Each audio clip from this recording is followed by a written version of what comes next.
एक माँ के ऊपर ऐसी व्यथा गुजरी कि अब वो इस दुनिया में ही नहीं रही।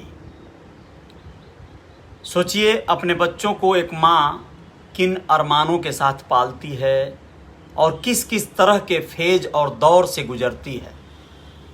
एक माँ की आज कहानी प्रस्तुत करने जा रहा हूँ।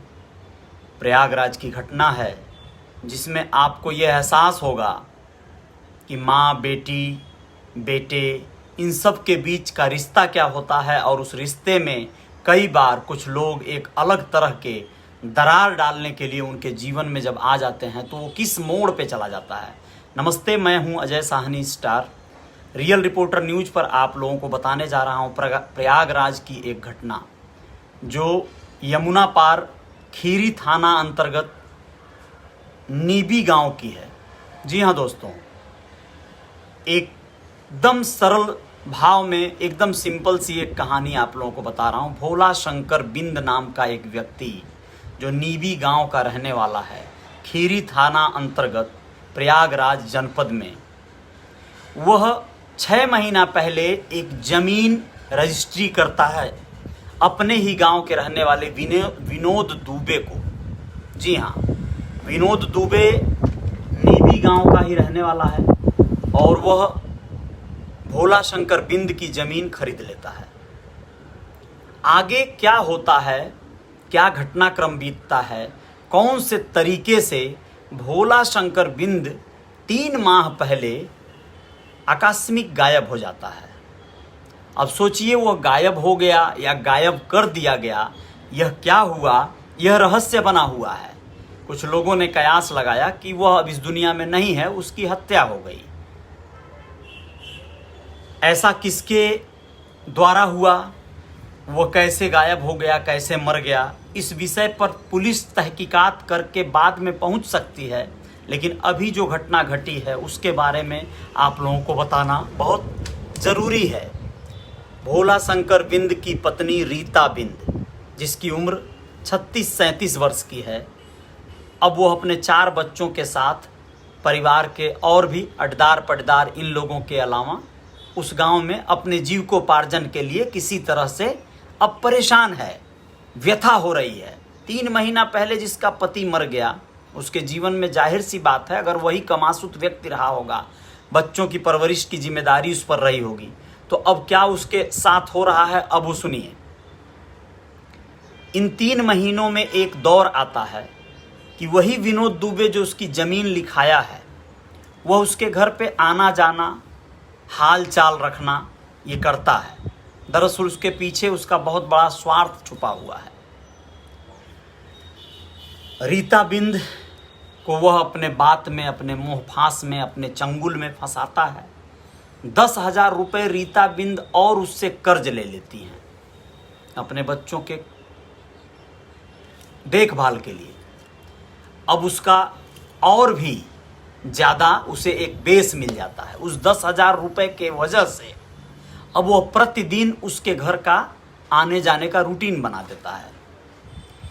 इतने से मन नहीं भरा तो 17 वर्षीय जो उसकी बेटी है रीता की, और भोला शंकर जो अब इस दुनिया में नहीं है, उस पर उसका ध्यान टिक गया और उसने बीते बुधवार को एक सौदा किया।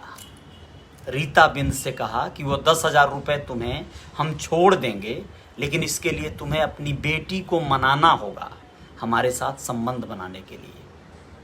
अब आप सोचिए कि क्या माहौल बना होगा।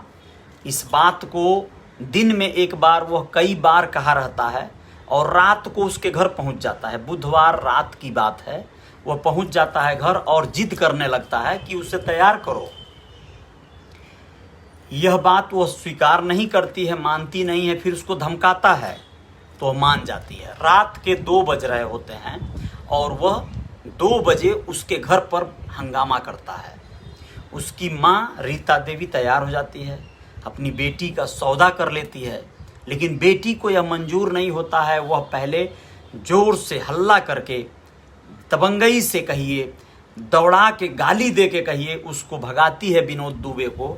और जब वो भाग जाता है, शोर शराबा सुनकर अगल बगल से जब उसके पटदार या चाचा पितिया जो भी लोग होते हैं जाग जाते हैं, तो वो भाग जाता है।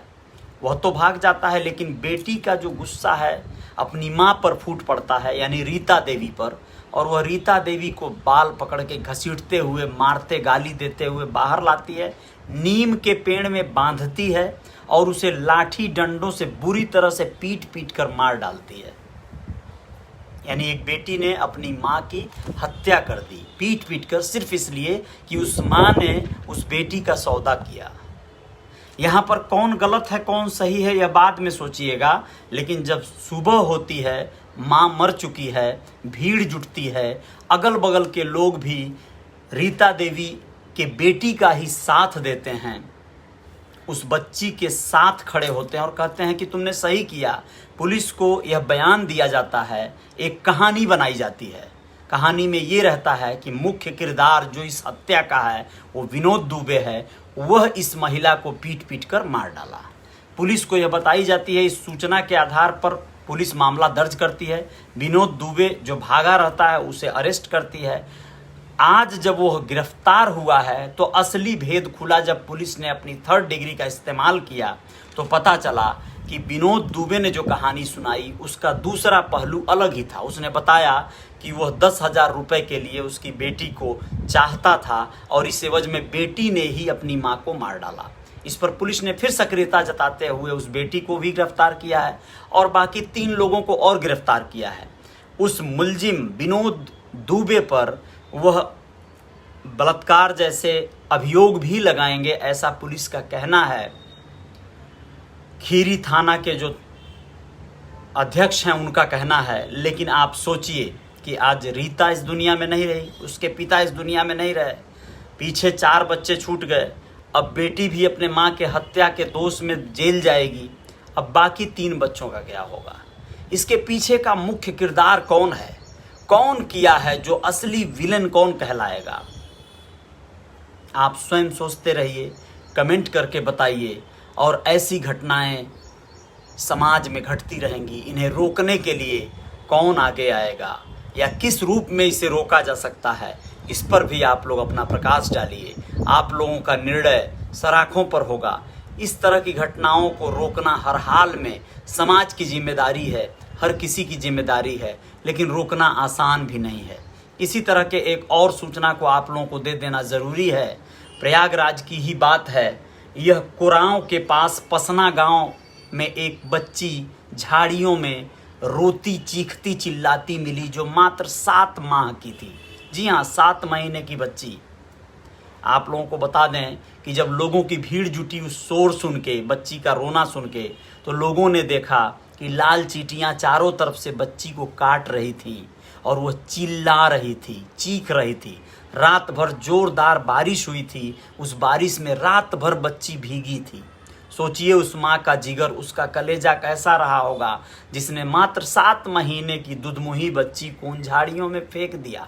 लाल कपड़े में लिपटी वह बच्ची रात भर तड़पती रही, चिल्लाती रही, चीखती रही। चींटियां उसे नोच नोच के खा रही थीं, एक एक तिल वह मर रही थी। ऐसी घटनाएं विगत 10 दिन में प्रयागराज में, आजमगढ़ में, गाजीपुर में कईयों घटनाएं घट चुकी हैं।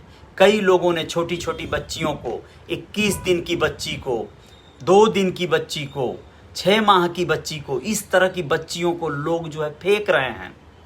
क्या हो रहा है समाज में। एक आप लोगों को जानकारी मिली होगी, गाजीपुर गंगा नदी में एक बच्ची जो बाकायदा संदूक में, लकड़ी के बक्से में, लाल कपड़े में लिपटी हुई, चुंदरी में लिपटी हुई, कई एक देवी देवताओं के फोटो वगैरह के साथ जो है गंगा में प्रवाहित की गई थी। यहाँ तक कि उसकी जन्म कुंडली भी लोगों ने उसके साथ रख दिया था, जिसमें उसका नाम गंगा लिखा हुआ था और उसे गंगा माँ के हवाले कर दिया गया था। क्या है ये, समाज में हो क्या रहा है। इस तरह के आपदा, इस तरह की महामारियों को देखने के बाद भी, झेलने के बाद भी यह समाज जागृत नहीं हो रहा है। वो समझ नहीं पा रहा है कुदरत जो रहस्य कर रही है, जो घटनाक्रम दे रही है, लोगों को यह चीज़ समझने में क्यों देर हो रहा है कि लोगों ने पैदा किया है इस परिस्थितियों को, लोग अपने जीवन को नर्क बनाने पर क्यों तुले हैं। खैर, आप लोगों के कमेंट के अपेक्षाएं रहेंगी कि आप लोग क्या सुझाव देते हैं। आप लोगों के कमेंट को हो सकता है समाज के कुछ और लोग पढ़ें और उससे उन्हें चेतना मिले। जय जयकार जारी रहेगी रियल रिपोर्टर न्यूज पर। आप लोगों के साथ बने रहेंगे हम और कुछ खबरों के साथ। जय हिंद, जय भारत।